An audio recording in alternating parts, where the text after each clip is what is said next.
Assalamualaikum warahmatullahi wabarakatuh. Salam sejahtera bagi kita semuanya. Masih dengan saya, Mr. Wahid Nugroho dari Rumah Cerdas Bahasa Inggris.com, belajar bahasa Inggris dan TOEFL dari nol. Alhamdulillah saya dalam keadaan sehat. Teman-teman yang sedang menonton video saya kali ini juga saya doakan teman-teman dalam keadaan sehat sehingga kita bisa sama-sama belajar di Rumah Cerdas Bahasa Inggris.com ini. Saya ucapkan terima kasih bagi teman-teman yang sudah membeli buku-buku saya, baik itu adalah buku konsep belajar TOEFL dari nol. Ini alhamdulillah ini national bestseller. Ini sudah cetakan yang ke-6. Dan buku ini tidak hanya sekedar buku saja, tapi buku ini juga disertai dengan video pembelajaran, di mana Anda bisa belajar sambil membuka video pembelajarannya. Sudah saya sertai materinya, begitu juga saya sudah sertai video pembahasan soalnya. Lengkap. Ini ada 200 lebih video satu buku ini. Nah, Anda bisa simak materinya. Setelah Anda simak materinya, kemudian Anda simak pembahasan soalnya. Anda kerjakan latihannya, Anda kerjakan latihannya. Setelah Anda kerjakan latihannya, Anda tonton pembahasannya. Dan alhamdulillah ini sudah banyak membantu teman-teman untuk lolos skor TOEFL, baik itu diterima S2, S3 beasiswa atau lolos CPNS. Begitu juga saya sudah menulis buku vocabulary TOEFL dari nol. Ini menggunakan metode kuantum cerdas, ini juga sudah disertai video pembelajarannya. Ini sudah disertai video pembelajarannya dan alhamdulillah ini sudah habis. Begitu juga ada konsep belajar bahasa Inggris dari nol dan belajar listening dari nol. Ini adalah karya-karya saya yang tidak hanya berupa karya, tapi juga sudah disertai video pembelajaran. Oke, untuk menyingkat waktu, dalam kesempatan kali ini saya akan share materi bagaimana cara mengerjakan soal TOEFL, khususnya di structure and written expression. Oke, saya share materinya terlebih dahulu. Nah, saya share materinya terlebih dahulu. Oke. Oke. Saya nyalakan spidolnya dulu. Oke, dalam kesempatan kali ini saya akan membahas atau saya akan membedah tentang subject verb agreement.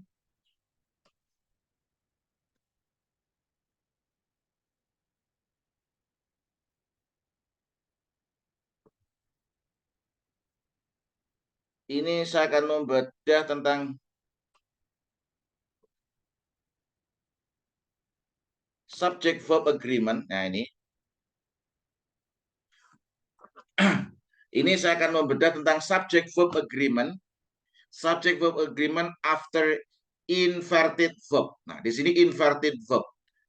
Pertanyaannya, apa inverted itu? Pertanyaannya adalah apa inverted itu? Inverted atau inversion. Inversion atau inversi itu adalah proses pembalian. Jadi inversi itu adalah proses pembalian, di mana verb-nya itu lebih dulu daripada subjek. Jadi proses inversi itu adalah proses pembalikan, di mana verb-nya itu lebih dulu daripada subjek. Biasanya verb-nya di sini adalah berupa auxiliary. Jadi apabila auxiliary-nya lebih dulu daripada subjek, itu disebut dengan pola inversi.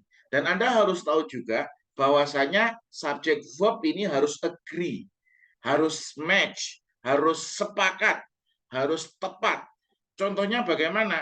Kalau she harus is, she harus was. Ini harus agree. Nah, tapi di sini pada khususnya di pola inversi atau inverted. Oke. Anda harus tahu itu. Nah, kapan kita menggunakan proses inversi itu? Itu apabila untuk membentuk kalimat pertanyaan. Jadi untuk bentuk kalimat pertanyaan itu harus diinversi.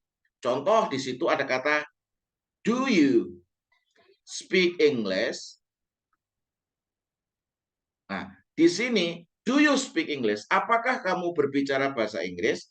Lah, Anda tahu bahwasanya do ini adalah auxiliary, lebih dulu daripada subjek. Berarti ini adalah proses inversi. Auxiliary-nya lebih dulu daripada subjek. Ini adalah proses inversi. Nah, salah satunya adalah membentuk pertanyaan. Contoh yang lain. What are you doing?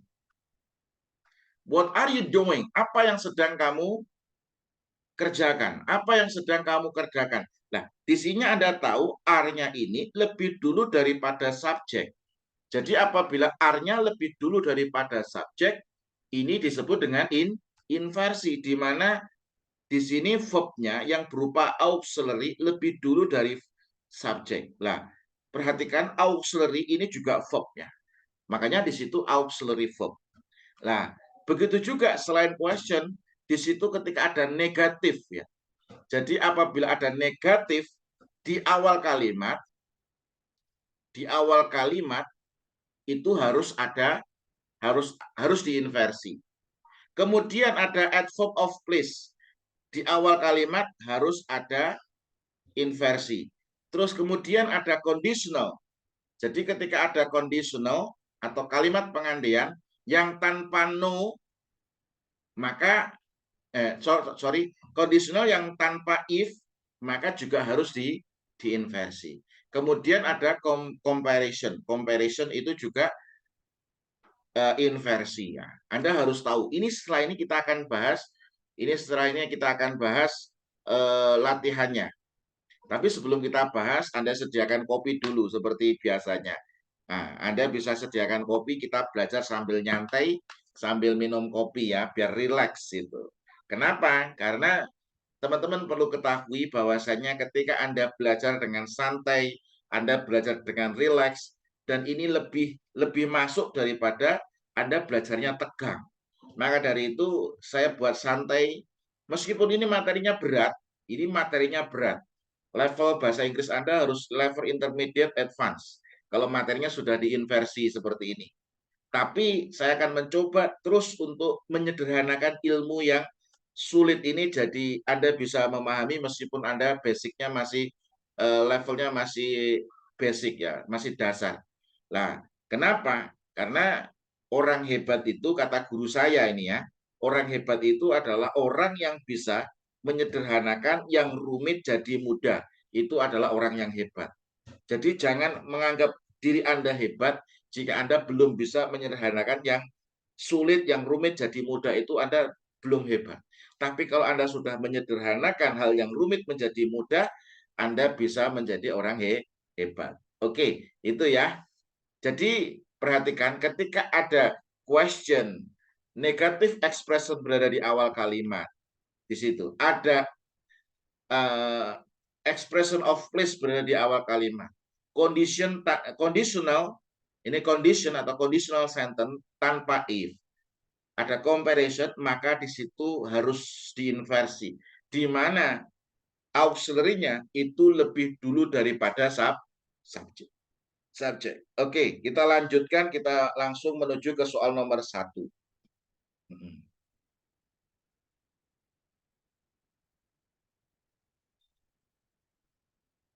Oke, kita lanjutkan, kita langsung soal nomor 1. Only once. Nah, ini kata only once, ini babnya adalah bab inversi. Anda bisa buka di buku konsep belajar TOEFL dari nol, itu di bab 27 ya. Ini di bab 27, di situ saya mengajarkan tentang inversi. Nah, only plus time expression. Nah, jadi apabila ada only plus time expression atau ekspresi yang menunjukkan waktu. Ini ada kata once, ini sekali, hanya sekali ya. Perhatikan, ini hanya sekali. This morning were the letters delivered by the campus mail service. Nah, di sini apabila ada only plus time expression, only once this morning, were the letters delivered by the campus mail service. Ini correct. Kenapa? Karena yang menentukan wordnya di sini adalah the letters-nya. The letters di sini adalah jamak, ya toh. The letters di sini adalah jamak, surat-suratnya, ya toh. Makanya di sini pakai word. Perhatikan, ini proses disebut dengan proses inversi. Inversi apabila ada only plus time expression berada di awal kalimat, maka harus diinversi. Inversi berarti verbnya lebih dulu daripada subjek. Verbnya lebih dulu daripada subjek. Verbnya ini berupa auxiliary. Makanya di sini word-nya ini yang menentukan adalah letters-nya. Yang menentukan adalah letters. Oke, kemudian soal yang nomor 2 ya. Around the corner and to the right, around the corner and to the right is the rooms that have been assigned to the program. Nah, perhatikan di sini ada around. Around ini adalah preposition.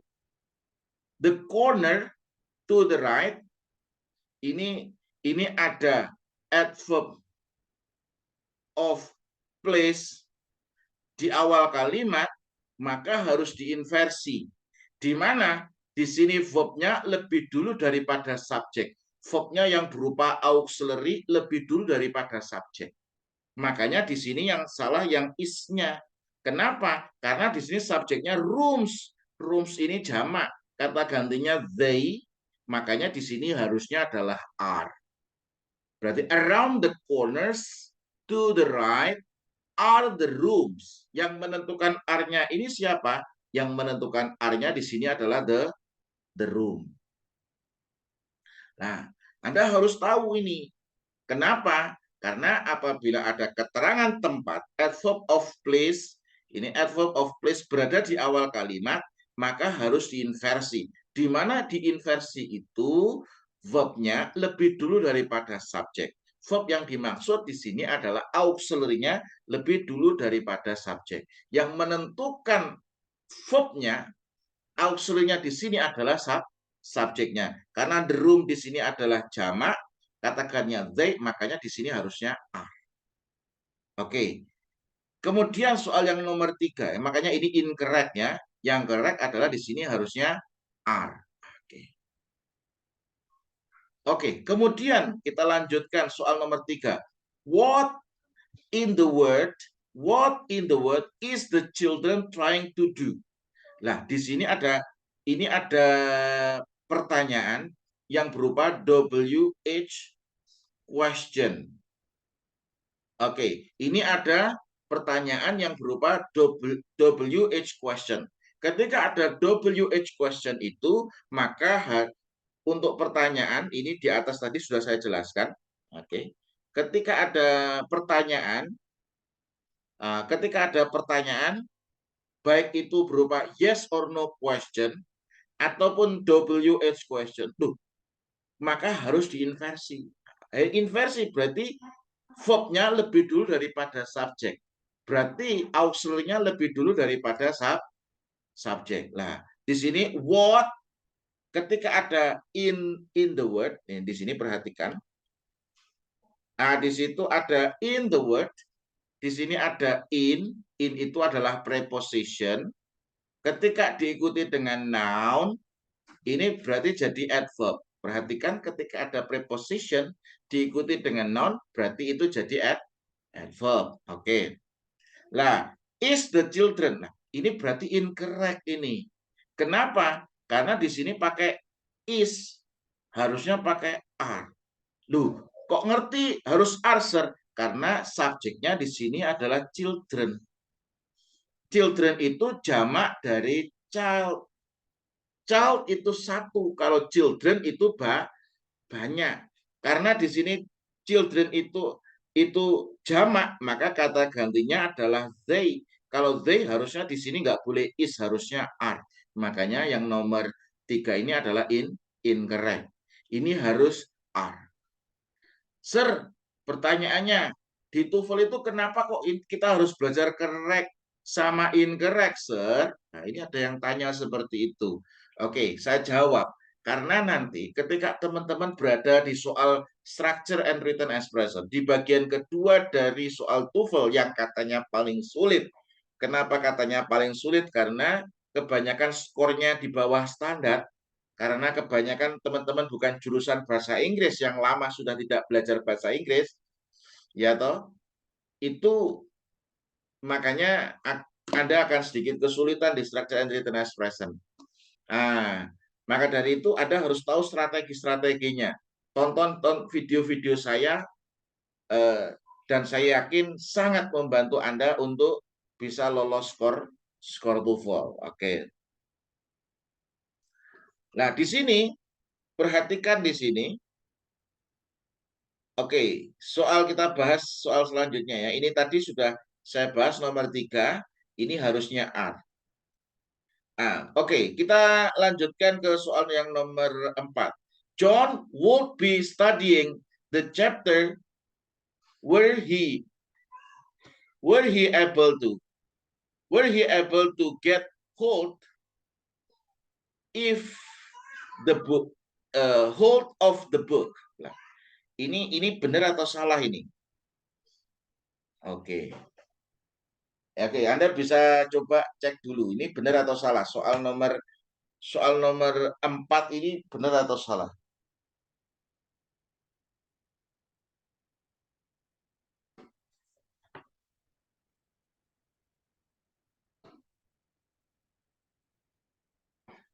Oke, soal nomor 4 ini benar atau salah? John would be studying the chapter were he able to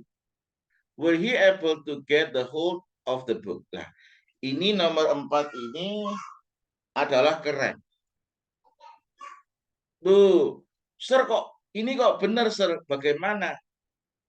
Ini kok pakai were, kok pakai were, sir? Ini bagaimana? Nah, ini perlu teman-teman ketahui. Soal nomor 4 ini adalah soal tentang conditional sentence. Soal nomor 4 ini adalah soal tentang conditional sentence ya. Ini adalah soal tentang conditional sentence, di mana soal conditional sentence itu, teman-teman, Anda harus tahu bahwasanya semua subjek itu pakai to be were. Nah, semua subjek itu pakai to be were. Khusus di conditional sentence, semua subjek ini pakai to be were. Nah, terus kenapa kok were-nya lebih dulu daripada subjek? Ini karena sudah mengalami proses yang disebut dengan proses inversi, di mana if-nya ini dibuang ya toh, were-nya ditaruh di depannya subjek. Nah, bentuk aslinya bagaimana, sir? Ini bentuk aslinya, John would be studying the chapters were, berarti if he were able to get hold of the book. Ini if he were. Ini harusnya if he were. Tapi karena if-nya dibuang, ini conditional no if tanpa if, maka if-nya dibuang, maka were-nya ditaruh di depannya subjek. Nah, makanya ini yang nomor 4 ini adalah correct. Ini nomor 4 itu benar. Kemudian soal nomor 5. This chapter has many more exercise than do the next one. This chapter has many more exercise than. Ini nomor 5 ini salah atau benar?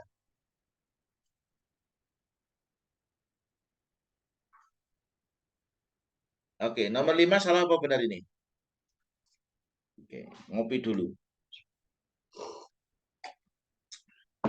Oke. Nomor 5 ini adalah incorrect. Kenapa nomor 5 ini salah? Teman-teman harus catat bahwasanya ini adalah tipe pada komparatif ya. Ini tipe pada komparatif. Komparatif di situ, di sini auxiliary-nya, di sini adalah subjeknya. The next one, ini berarti kata gantinya adalah it. Karena kata gantinya it, maka di sini harusnya adalah does. Ini harusnya does. Oke. Jadi nomor 5 itu incorrect. Harusnya adalah does. Oke. Kemudian soal nomor 6. The computer programmer was unaware that that were was so many mistakes in the program he had written.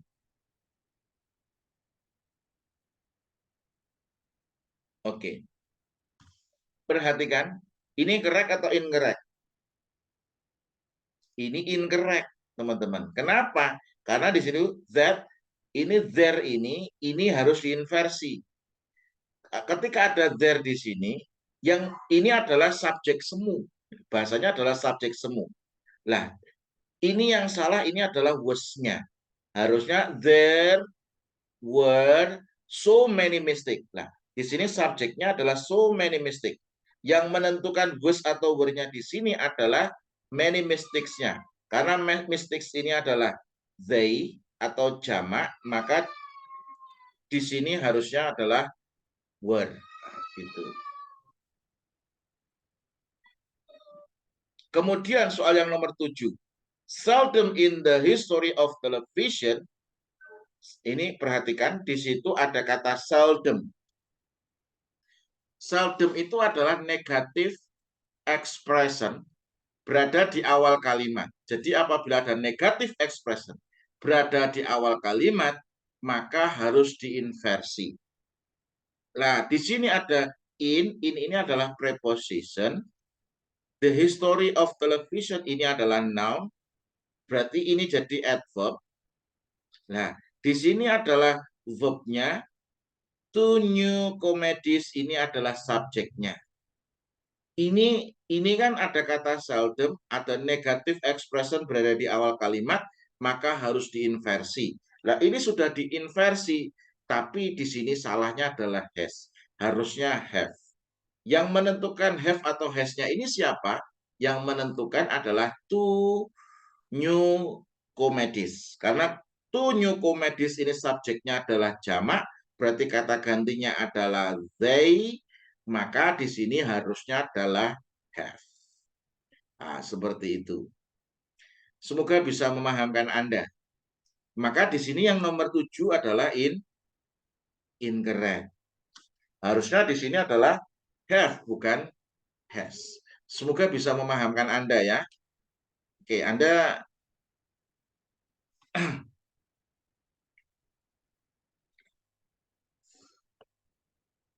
kemudian soal nomor 8 ya. How many huge mistakes? Berapa banyak kesalahan besar have the teacher actually found in the research paper di apa makalah penelitiannya, di laporan penelitiannya. Ini perhatikan, ini adalah bentuk WH question. Ketika ada WH question, maka di sini harus diinversi, ya toh. Ketika ada WH question harus diinversi, di mana nanti auxiliary-nya itu lebih dulu daripada subjek itu. How many huge mistakes? How many huge mistakes? Ini have, di sini ada kata have. The teacher, ya, sub ini have ini adalah verbnya yang berupa auxiliary. Subjeknya adalah the teacher. Ini subjeknya the teacher. Yang menentukan have atau has-nya di sini adalah the teacher. Karena the teacher itu singular, ini subjeknya adalah singular. Kalau singular berarti bisa she, bisa he, maka nomor 8 adalah incorrect. Karena teachernya ini adalah singular, maka di sini harusnya adalah has. Nggak boleh have. Oke, bisa dipahami? Oke, jadi ketika belajar dengan saya, Anda harus dibuat rileks, dibuat santai. Karena apa? Ternyata ketika Anda belajar dengan rileks, nyantai, dengan bahagia, itu jauh lebih masuk daripada Anda belajar dengan tekanan. Anda stres, Anda sulit untuk memahami. Maka dari itu, ketika Anda belajar dengan saya, Anda harus sediakan kopi, Anda sediakan snack, Anda bisa belajar sambil nyemil ya, santai. Oke, saya senang sekali bisa sharing kepada Anda karena ruh saya adalah sharing, dan dengan sharing-sharing seperti ini, alhamdulillah saya sudah bisa menulis buku konsep belajar TOEFL dari nol ini. Buku konsep belajar TOEFL dari nol ini, alhamdulillah sudah national bestseller. Jadi konsep belajar TOEFL dari nol ini adalah national bestseller, sudah cetakan yang ke-6 ya. Sudah cetakan yang ke-6. Dan buku ini tidak hanya sekedar buku, tapi juga disertai video pembelajaran. Karena selama ini kalau Anda beli buku TOEFL, kebanyakan hanya berupa buku dan audio saja, tidak disertai video pembelajaran. Karena tidak disertai video pembelajaran, sedangkan bahasa Inggris Anda masih menengah ke bawah, ketika melihat soal-soal, Anda nggak tahu harus dari mana Anda belajar. Tapi alhamdulillah ketika Anda sudah belajar dari buku konsep belajar TOEFL dari nol, begitu juga belajar listening TOEFL dari nol, ini semuanya sudah disertai video pembelajaran.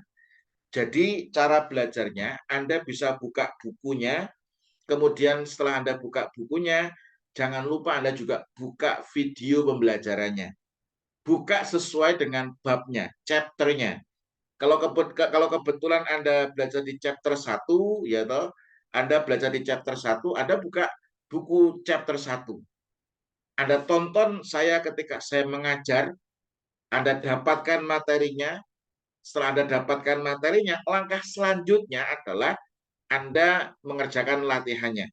Setelah Anda mengerjakan latihannya, Anda cocokkan pembahasannya.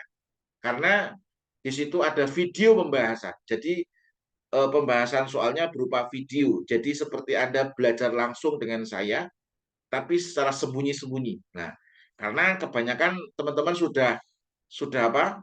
Sudah malu kalau masa sudah S2 masih khusus bahasa Inggris kan? Kadang malu. Malunya bukan karena malu belajar, tidak. Teman-teman saya ternyata masih SMP, SMA gitu, ataupun S1. Saya sudah lulus S2, bahkan jadi dosen. Karena kebutuhan bahasa Inggris, harus belajar TOEFL, kalau ikut belajar bersama-sama kadang malu. Nah, ini adalah solusinya. Ini adalah belajar TOEFL dari nol, buku dan e-course-nya. Anda bisa belajar di ruangan Anda, di kamar Anda, di sela-sela waktu Anda. Pokoknya keluar tiba-tiba pinter saja. Tiba-tiba pinter saja. Kenapa kok pinter saja? Karena Anda bisa belajar secara sembunyi-sembunyi. Anda tidak diketahui orang banyak. Karena videonya, e-course-nya bisa diakses di website Rumah Cerdas Bahasa Inggris. Nah, itu sudah sistematis berdasarkan riset. Jadi buku-buku yang sudah saya tulis ini semuanya ada risetnya ya, ada penelitiannya. Ini disarikan dari banyak buku. Oke, lanjut ya, soal nomor 9. The new phone system is able to hold far more messages than was the phone system that had previously been used. Oke. Ini benar atau salah? Correct atau incorrect? Oke. The new phone system is able to hold far more. Ini ada far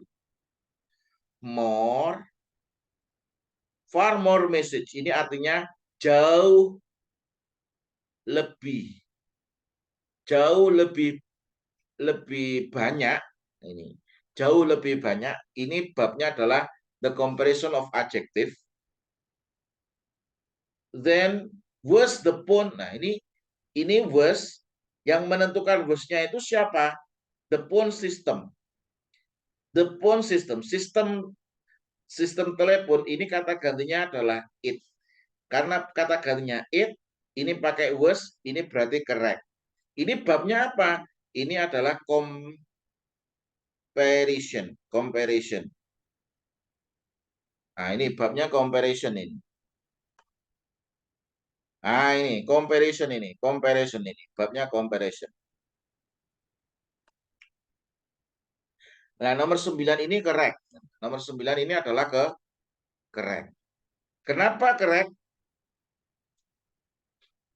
Ini correct karena di sini sudah pakai was dan sebaliknya adalah the phone system. Oke. Soal terakhir yang nomor 10. In the parking lot south of the stadium was the cars that were about to be towed. Nah, perhatikan di sini ada in the parking lot south of the stadium. Ini ada preposition yang diikuti dengan noun. Jadi ini jadi adverb. Adverb berada di awal kalimat. Ingat, perhatikan ketika adverb of place berada di awal kalimat, ini harus diinversi. Nah, di sini was ini adalah verbnya yang berupa auxiliary. Subjeknya apa, sir? Subjeknya adalah cars. Oke, subjeknya di sini adalah cars. Cars itu satu atau banyak? Cars di sini ada S-nya, berarti ini adalah jamak. Kata gantinya adalah they. Makanya nomor 10 ini adalah incorrect. Incorrect itu, kenapa incorrect? Karena cars itu adalah jamak kata gantinya they, maka di sini nggak boleh pakai was, tapi di sini adalah were. Oke, ini adalah materi tentang subject verb agreement. Oke, ini adalah tentang materi tentang subject verb agreement. Nah, ini tentang materi subject verb agreement setelah kata kerja yang diinversi. Ini setelah kata kerja yang diinversi.